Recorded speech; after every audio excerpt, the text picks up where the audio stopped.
Y tenemos ahora en nuestros estudios a una persona que vive en Frankfurt, nuestro corresponsal financiero, Javier Arguedas. Javier, en primer lugar, bienvenido aquí a nuestros estudios en Berlín. Lo acabamos de ver en el reportaje, Frankfurt tendrá mucho que crecer para llegar al nivel de Londres. ¿Qué opinas tú que vives en esta ciudad? ¿Está preparada Frankfurt para convertirse en el nuevo centro financiero de la Unión Europea? Bueno, a Frankfurt efectivamente le falta todavía un largo trecho, pero sí tiene condiciones que son muy favorables, sobre todo oportunidades desde el punto de vista de la regulación que ofrece y de las entidades que ya están asentadas en Frankfurt. Por supuesto, como veíamos también el Banco Central Europeo, que es quizá la institución más importante desde ese punto de vista. Así que tal vez sí llegue a ser el centro financiero de la Unión Europea, dependiendo de cómo compita, pero lo que probablemente no llegue a ser es el centro financiero de Europa, porque ese rol posiblemente lo mantenga Londres, a pesar de todo. ¿Y cuáles son las otras capitales, ciudades europeas que pueden competir con Frankfurt?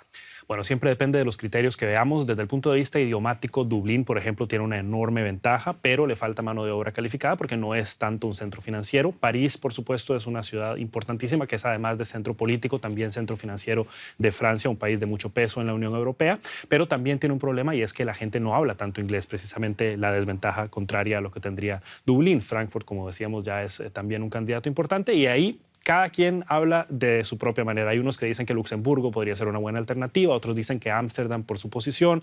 Así que, en realidad, al final de cuentas, cada ciudad tiene sus propias ventajas.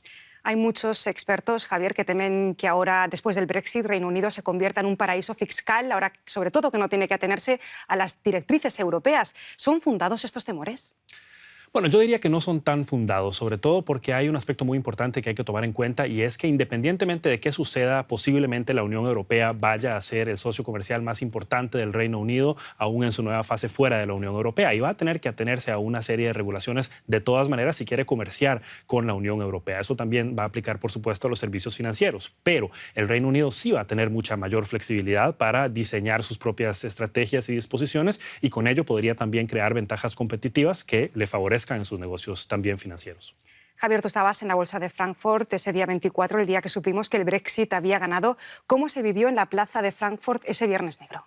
Bueno, fue por supuesto una locura porque todos sabíamos que iba a ocurrir un colapso en las bolsas, porque ya se sabía que la noche anterior había existido la decisión, pero también era cierto que nadie se esperaba que hubiera realmente un Brexit. Así que había una locura, un montón de gente por todas partes esperando ese primer momento donde vimos la caída de más del 10% en el DAX, en el índice más importante. Y de ahí pues fuimos viendo tal vez una especie de relajación, eso sí, porque la gente se dio cuenta de que llegamos a lo que estamos ahora, un limbo donde nadie sabe qué va a ocurrir.